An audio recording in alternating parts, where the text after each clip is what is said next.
Apocalipse capítulo de número 3, versículo 1 até o versículo de número 6.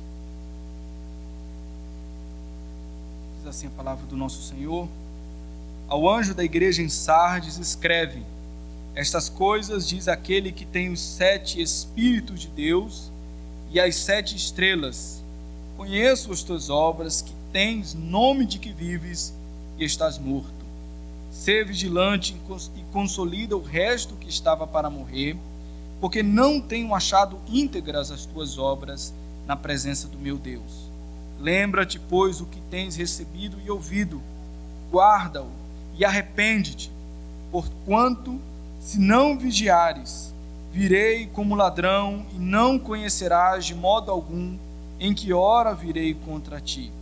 Tens, contudo, em Sardes umas poucas pessoas que não contaminaram as suas vestiduras e andarão de branco junto comigo, pois são dignas. O vencedor será assim vestido de vestiduras brancas, e de modo nenhum apagarei o seu nome do livro da vida. Pelo contrário, confessarei o seu nome diante de meu Pai e diante dos seus anjos. Quem tem ouvidos, ouça o que o Espírito diz às igrejas. Oremos, meus irmãos, mais uma vez. Ó Deus, te agradecemos, ó Pai, porque o Senhor nos conduz pela tua palavra. E cremos, ó Deus, que a palavra de Cristo, ela traz vida ao teu povo. Que o Senhor nos ensine nesta noite, o Senhor nos vivifique pela tua palavra. É, Senhor Deus, que nós oramos em nome de Jesus. Amém. Meus irmãos, há muitas pessoas que são saudosistas, e olham para o passado e pensam que os anos do passado, as coisas que aconteceram no passado, essas sim eram coisas que valiam a pena viver. Nesse tempo, naquele tempo do passado, nós éramos mais felizes, nós tínhamos mais alegria, as coisas eram mais fáceis, as pessoas eram mais fáceis de lidar. O saudosismo, então, olha para o passado, reputando o passado como sendo melhor do que os dias de hoje. Só que o livro de Eclesiastes, o pregador lá em Eclesiastes diz: jamais digas, porque foram os dias passados melhores do que estes, pois não é sábio perguntar assim. Embora o passado de fato tenha coisas que nós nos alegremos em lembrar, o presente que nós temos é de fato aquilo que nós precisamos viver de forma com que ele venha valer a pena. A igreja que está plantada aqui em Sardes está no meio de uma história, envolvida aqui nessa cidade, um tanto quanto interessante. A cidade de Sardes, ela foi conhecida como uma das cidades mais importantes daquela região, porque por volta aí do ano 500, ela era a capital da região da Lídia, e era então uma cidade que era uma cidade forte, com fortalezas altas. Nenhum exército inimigo poderia entrar naquela cidade, porque ela era altamente fortificada. Isso fez com que essa cidade, então, durante muito tempo, experimentasse glórias, experimentasse tempos áureos. Mas ela decaiu com o tempo. Com o tempo a cidade foi expandindo, muitas guerras, invasões, fizeram com que aquela cidade que estava lá no alto de um monte tivesse que migrar para a planície, e então passou a ser uma cidade comum, exatamente como as outras tantas cidades do Império Romano. Sardes não era como Éfeso, não era como a cidade de Esmirna, era uma cidade comum, assim como qualquer outra cidade que existia. Mas os habitantes de Sardes, eles tinham uma mentalidade ainda saudosista dos tempos do passado. Isso fazia então com que muitos habitantes daquela cidade mantivessem o orgulho, a soberba, de dizer: nós somos de Sardes, a grande cidade, só que era a grande cidade do passado. Talvez a igreja que estava em Sardes tinha exatamente essa mesma característica da cidade como um todo, porque era uma igreja que vivia de glórias passadas, do tempo em que o evangelho foi levado para a cidade de Sardes, e lá em Sardes, então, o evangelho foi anunciado, as pessoas aceitaram o evangelho, viveram pelo evangelho, mas depois de um tempo, talvez aí, quase 40 anos depois, as coisas estavam normais, tranquilas. As coisas estavam em paz naquela igreja. Se há uma coisa que é característica da igreja aqui em Sardes, ao contrário das outras cartas, não se registra perseguição. Aqueles crentes da cidade de Sardes não sabiam como era ser crente em meio à perseguição. Um comentarista, falando a respeito então da igreja de Sardes, diz que era uma igreja que experimentava paz, mas era a paz de um cemitério, onde não havia então ninguém que incomodasse a ninguém. As pessoas então estavam ali em paz, mas era a paz do cemitério.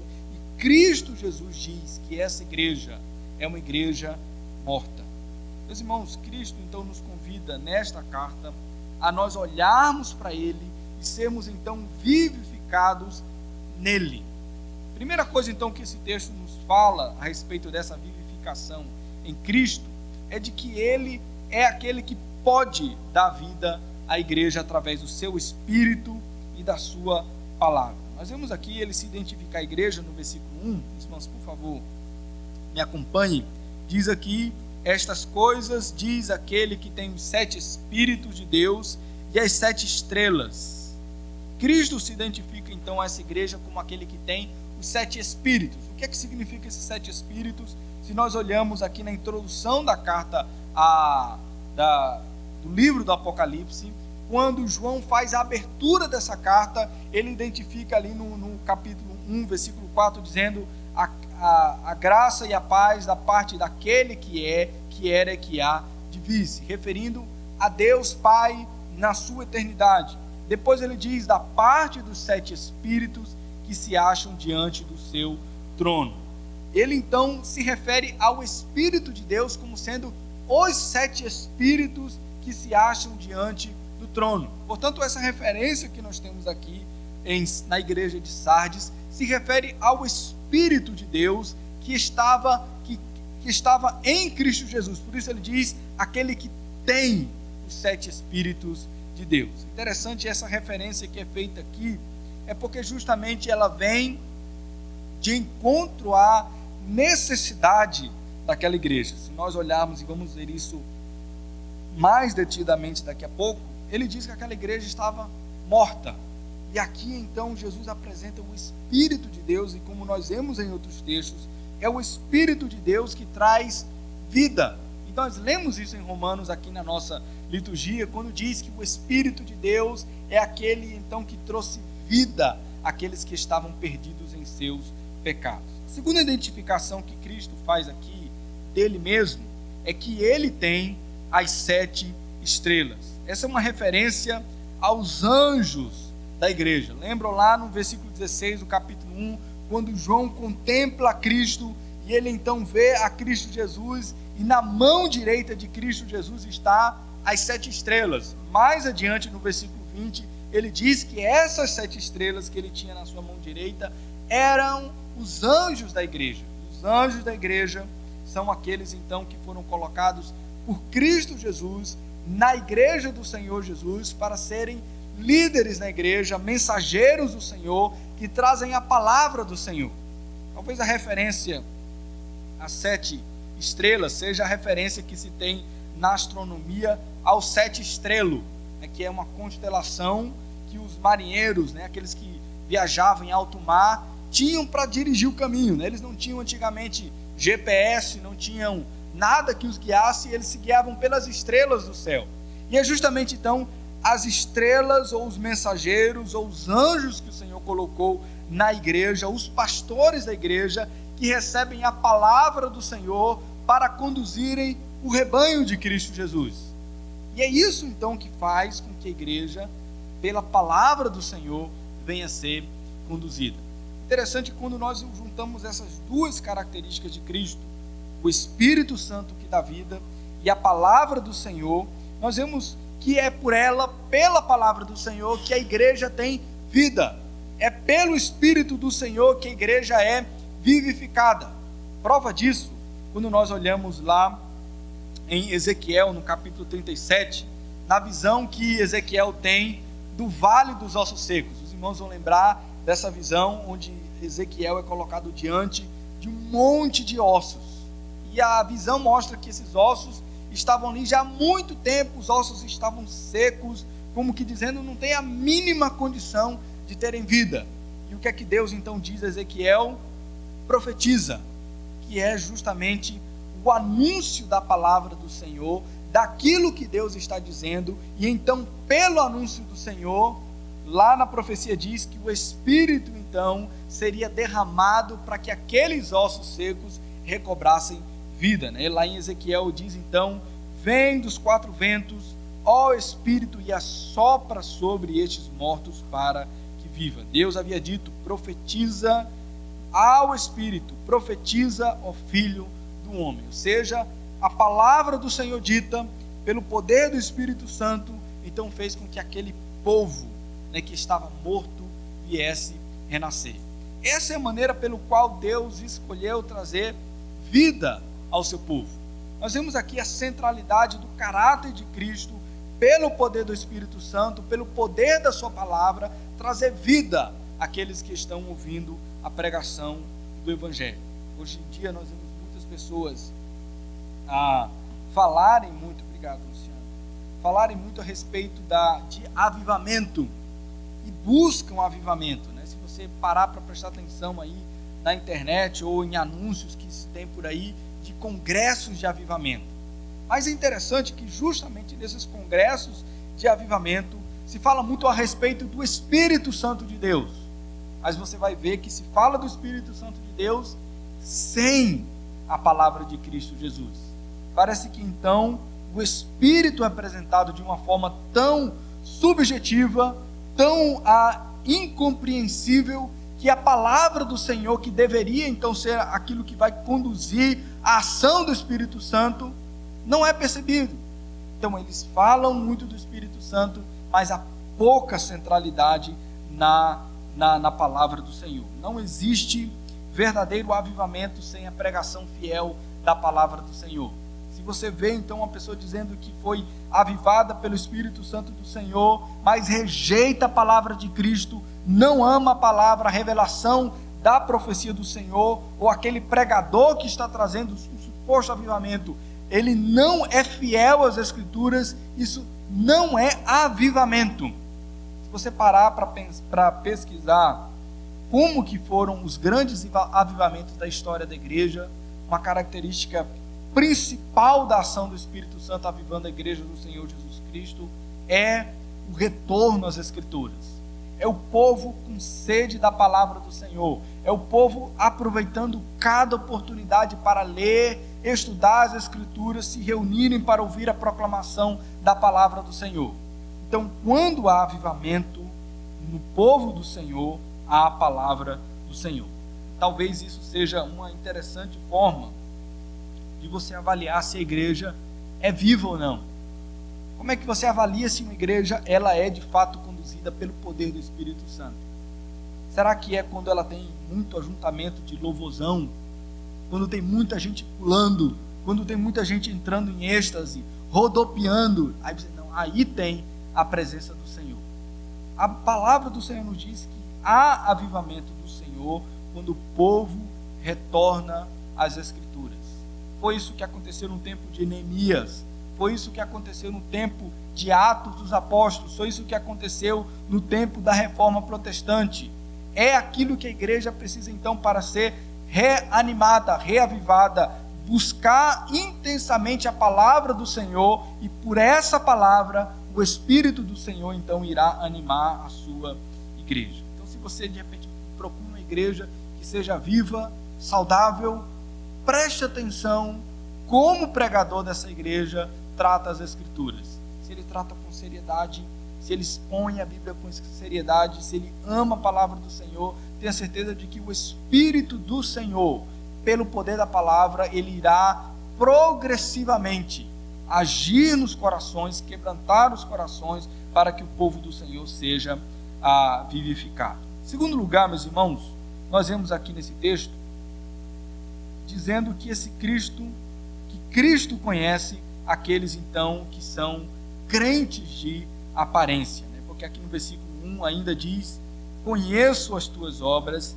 que tens nome de que vives e estás morto. Assim como Cristo se dirige às outras cartas, ele sempre vai dizer: conheço, eu sei o que está acontecendo no meio de vocês. E nas outras cartas, normalmente então ele diz: conheço as tuas obras e eu sei que tem coisas boas aí no meio de vocês. Só que nessa carta, Cristo ele já começa dizendo: conheço as tuas obras, vocês dizem que estão vivos, mas na verdade vocês estão mortos. Isso significa, meus irmãos, de que essa igreja ela tinha uma fama, um nome. Eles eram conhecidos como cristãos, eles eram conhecidos como aqueles que falavam a respeito de um tal de Jesus, mas na verdade isso era tudo uma aparência, era apenas uma fama, era apenas uma reputação de algo então que aconteceu no passado, de um dia alguém chegar lá, pregar o evangelho, falar de Cristo, se ajuntarem então pessoas em torno dessa mensagem, mas com o passar do tempo, aquele evangelho genuíno que converteu genuinamente pessoas, fazia agora com que seja simplesmente uma história, algo do passado, e não correspondesse mais às obras que de fato demonstravam que ali existia uma igreja viva, uma igreja relevante naqueles dias. Como nós vimos nas outras cartas, há sempre aqui uma referência à perseguição da igreja. Nós já lemos o texto e vimos que na igreja de Sardes não se fala disso. A igreja de Sardes parece que está aqui no meio dessa cidade e vive de forma muito tranquila, vive a sua vida cotidiana, mas não existe ninguém que está se opondo ao evangelho que eles estão pregando. Interessante que os arqueólogos e historiadores, especialmente o historiador Flávio Joséfo, ele diz que nessa cidade haviam judeus, e há escavações arqueológicas que mostram que nesse tempo havia uma forte comunidade judaica. Os irmãos sabem bem que desde Atos dos Apóstolos, lá nos evangelhos, quando Jesus se levantou para pregar, os judeus eram aqueles que estavam constantemente perseguindo a igreja.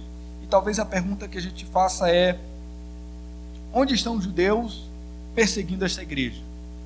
Onde estão os judeus aqui levando os crentes aos tribunais, colocando os crentes contra a parede para que eles neguem a Cristo Jesus? Aqui essa igreja então não tem nada disso. Então provavelmente, meus irmãos, essa igreja é uma igreja que, pelo fato de estar morta, não ter relevância naquele lugar, seja o fato então de que eles não estão incomodando ninguém. Não faz a menor diferença. Está ali, mas não incomoda ninguém.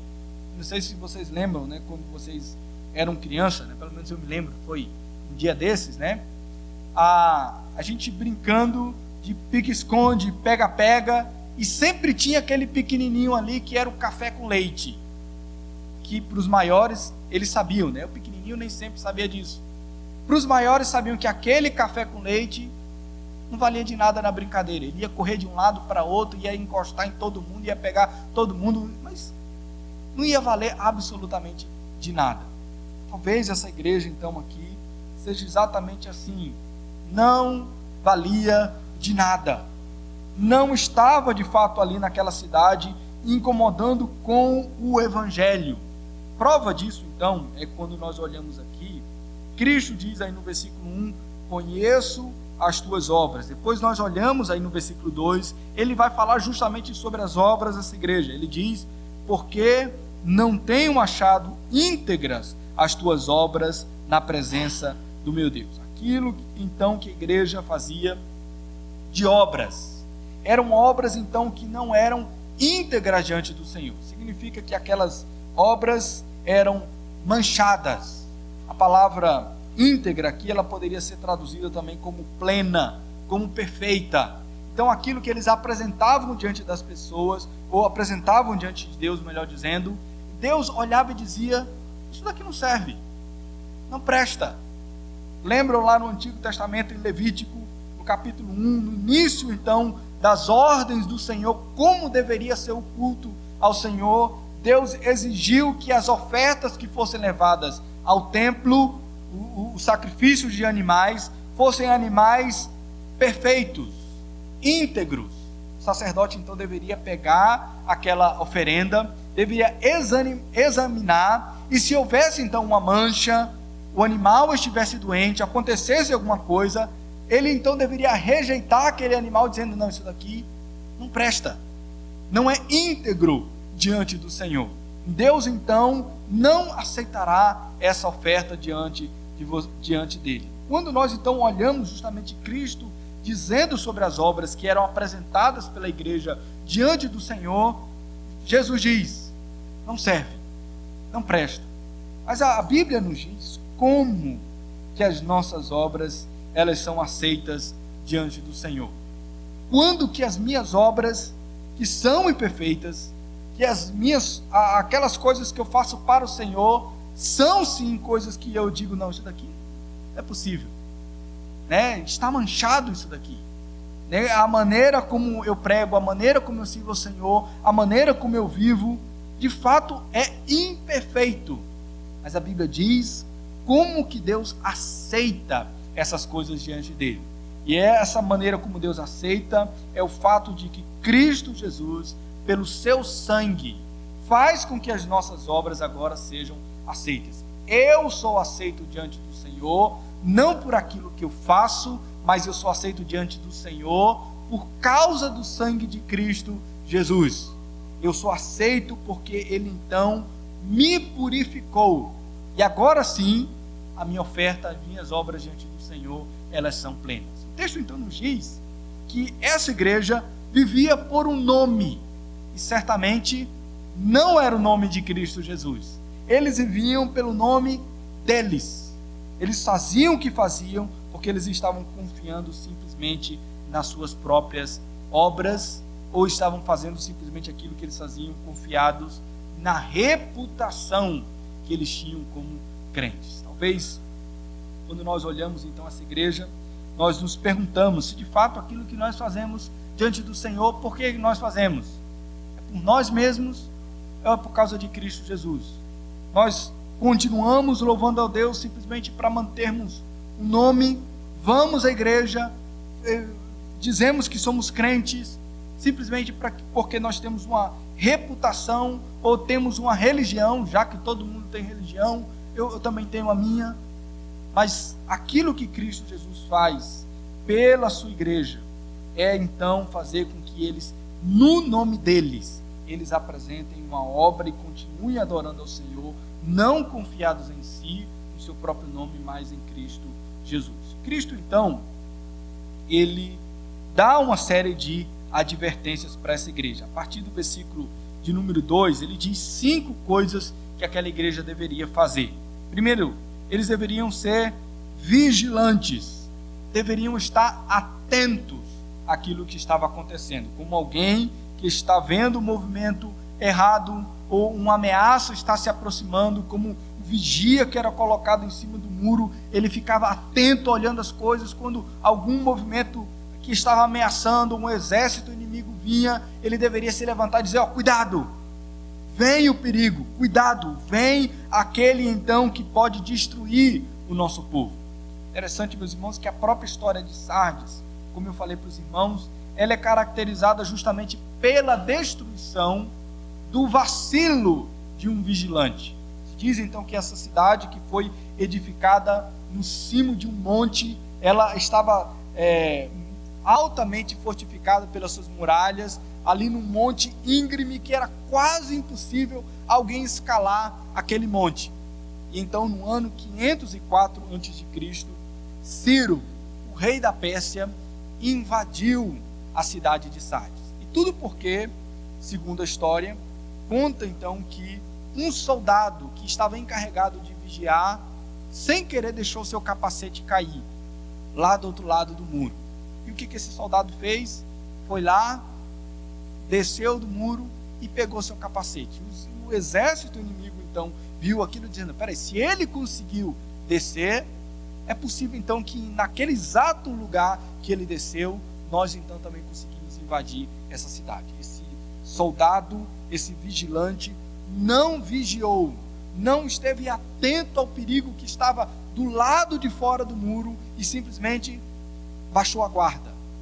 Simplesmente ele agiu de forma displicente. Jesus então chama a atenção dessa igreja dizendo: vigiem, porque é perigoso, porque há perigo do lado de fora. Segunda coisa que Jesus diz a eles aqui é de que eles deveriam consolidar o resto que estava para morrer. Certamente o que Jesus está dizendo é a respeito da pouca relevância ainda que aquela igreja tinha. Haveria então um tempo em que a igreja completamente deixaria de ser útil, relevante no meio daquela cidade. Lembrem-se de que uma das advertências que Cristo faz à igreja é: se vocês não se arrependerem, virei a ti e removerei o candeeiro.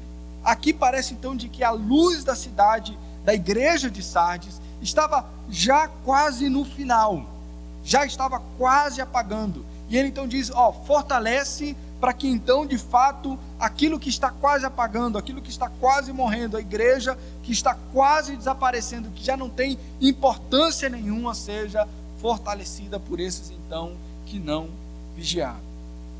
Terceira coisa que nos diz aqui o texto, já no versículo de número 3, diz que eles deveriam lembrar-se, ou lembra-te, pois, do que tens recebido e ouvido, guarda-o e arrepende-te.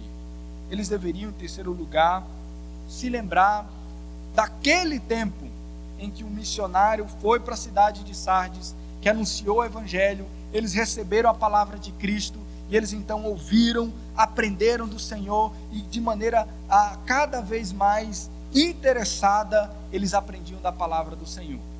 Talvez isso seja aqui há muito do que aconteceu conosco, no passado, onde nós começamos a entender o evangelho, e o nosso interesse é saber cada vez mais. Talvez quando a gente conversa aí com adolescentes, ou melhor dizendo, com adultos que se converteram na adolescência e diziam: mas eu gostava tanto de ir para a igreja, de ouvir os estudos bíblicos, eu não perdi um estudo bíblico, eu estava nos cultos da igreja, todas as programações, eu estava lá, eu tinha sede de aprender mais a palavra do Senhor. O que Jesus então está chamando a atenção dessa igreja é: lembra-te daquilo que vocês aprenderam naquele tempo, daquilo que vocês receberam, daquilo que vocês ouviram da palavra de Cristo, que naquele momento então trouxe vida para aquela igreja. E ele então diz: voltem para aquele tempo. Por isso aqui ele diz a essa igreja: lembra-te daquilo que vocês receberam. Em quarto lugar, ele diz: guarda-o. E aqui é como que uma ideia de você pegar algo precioso e entesourar isso, para que isso seja colocado num lugar de destaque. Você então dizer: isso daqui é muito precioso para se perder ou colocar em qualquer lugar. Talvez quando nós ouvimos o evangelho, mas nós desprezamos as verdades do evangelho, daquilo que foi ensinado, daquilo que é dito, e simplesmente nós não guardamos. Como diz a palavra do Senhor: guarde a palavra no coração, para não pecar contra Deus. Não simplesmente ouvir, aprender uma informação aqui, aprender outra informação ali, mas não colocar em prática aquilo que está sendo dito.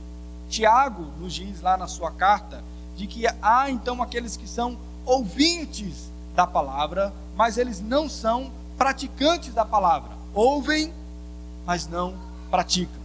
Talvez aqui aqueles que sentam na igreja, às vezes olham para o pastor, mas aquilo não desce para o coração, não praticam, não ouvem de fato com desejo de guardar, entesourar e colocar em prática aquilo que foi ensinado. Por último ele diz: arrepende-te. Arrepende-te. Ele ouviu, retornou, reconheceu o seu pecado e agora ele volta na direção daquilo que é correto. Jesus então diz isso para que esses homens e mulheres, essa igreja, eles então de fato vigiem no Senhor. E a eles, se não vigiares, virei como ladrão e não conhecerás de modo algum em que hora virei. Aqui novamente a metáfora do vigia é retomada, aquela do vigia que deveria estar atento àquilo que estava acontecendo. E então Jesus diz: vigiem, estejam atentos. E ele utiliza aquela mesma expressão que ele utilizou lá nos evangelhos, dizendo: se um pai de família soubesse a hora em que o ladrão viria, o que ele faria? Ele se prepararia, ele não deixaria então que o ladrão entrasse em sua casa e arrombasse a sua casa. Então ele estaria alerta. Mas há então aqueles que estão dormindo, aqueles então que não estão vigiando. E o Senhor adverte: eu virei como um ladrão, a hora que menos espera. A hora então quando você estiver envolvido nas coisas desta vida, estiver sem nenhum tipo de relevância como igreja, quando estiverem esquecidos que Cristo Jesus vem buscar a sua igreja, eu então virei. Meus irmãos, isso é de fato uma advertência para aqueles crentes que estão no meio da igreja e têm apenas nome de crente, mas não são crentes. O Senhor diz isso porque o próprio apóstolo Paulo, ele fala lá na primeira carta aos Tessalonicenses, dizendo: os crentes no Senhor, por outro lado, não são assim. Os crentes no Senhor, eles então estão esperando constantemente, vigiando, porque então eles estão inteirados, eles estão alertas. O Senhor Jesus vem a qualquer momento. O Senhor Jesus vem. Por isso então a expectativa no Novo Testamento era como que vivendo um dia de cada vez, dizendo: o Senhor pode vir amanhã, o Senhor então retornará para buscar a sua igreja. E havia muitos então que vendiam suas posses, davam seus bens, porque dizia: Cristo está voltando, para que eu vou acumular coisas se meu Senhor, o Rei dos céus, ele virá em glória para buscar a sua igreja? Talvez muitos então, como diz lá na carta de Pedro, muitos diziam: mas o Senhor está demorando muito. E Pedro responde: não se esqueçam de que para o Senhor um dia é como 1000 anos, e 1000 anos para o Senhor é como um dia. Ele de fato está vindo buscar o seu povo. Portanto, vigiem. Lembre-se do tempo de Noé, quando Noé se levantou para pregar o evangelho, dizia que o mundo seria destruído com água em um juízo, e as pessoas: o mundo vai ser destruído, o mundo vai se acabar com água.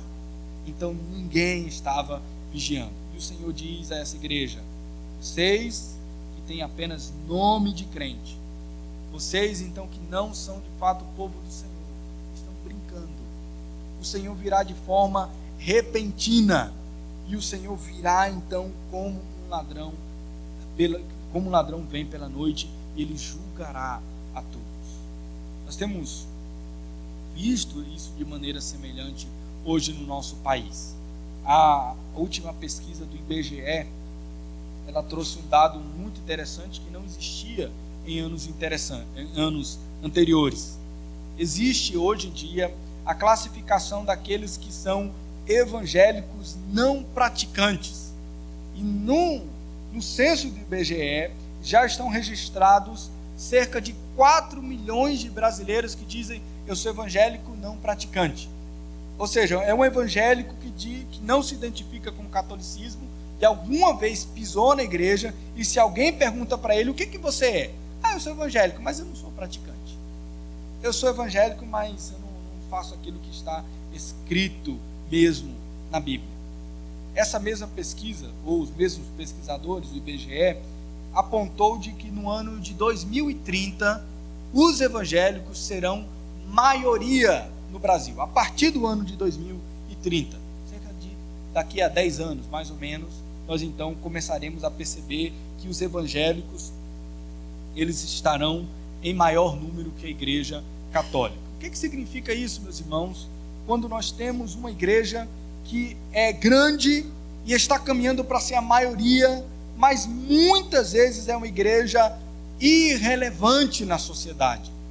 O Senhor diz que a igreja é sal da terra. O Senhor diz que a igreja é luz do mundo. Se no ano de 2030 nós tivemos uma igreja imensa, maioria no nosso país, mas não é uma igreja que é capaz de fazer diferença no nosso país, significa que essa imensa maioria dessa igreja é exatamente como Sardes é descrita aqui, como a igreja de Sardes é descrita aqui. Tem apenas nome. é apenas um crente nominal, é apenas um evangélico não praticante que de fato não faz diferença nenhuma. Nós somos então convidados por Cristo Jesus a que não venhamos a ter apenas simplesmente o nome de crente, mas vivermos como crentes em Cristo Jesus. E a maior forma de nós expressarmos isso é quando nós então olhamos para a palavra do Senhor, e na palavra do Senhor nós então recebemos a vida. Ele diz: essa igreja tem nome de vivo, mas está morta. Esses crentes dizem que são crentes, mas na verdade eles estão longe daquilo que seria uma vida no Senhor. Mas em último lugar, meus irmãos, esse texto também nos mostra que há aqueles na igreja que o Senhor conhece, que o Senhor sabe. E no meio de tudo isso, dessa igreja então que era considerada como igreja morta, o Senhor olha e sabe quem são aqueles que pertencem a Ele, aqueles que Ele mesmo purificou. Nós vemos isso no versículo 4 e aí no versículo de número 5. Então Jesus diz, no versículo 4: tens contudo em Sardes umas poucas pessoas que não contaminaram as suas vestiduras e andarão de branco junto comigo, pois são dignas. Cristo Jesus nota ali naquele lugar alguns crentes que são conhecidos dele. Aqui ele diz, são alguns poucos. Não é a maioria da igreja, não são todos ali naquele lugar, mas ele diz, são alguns poucos. Mas qual é a boa notícia aqui? A boa notícia é de que ele diz, tens contudo algumas poucas pessoas. A palavra pessoa que nós temos traduzida aqui em português, ela traduz a palavra, ela é na verdade nome, né? Tens contudo alguns poucos nomes, dando a ideia então de que Cristo Jesus, ele conhece nome por nome daqueles que verdadeiramente levam não o seu próprio nome, mas eles levam o nome de Cristo, e ele conhece quem são essas pessoas, e ele sabe. Talvez nós às vezes temos a impressão de que nós somos esquecidos. Ninguém me nota, né? Ninguém me conhece, eu sou um Zé Ninguém, né? Eu ando aqui nessa vida, mas se não for minha família, quem é que me conhece?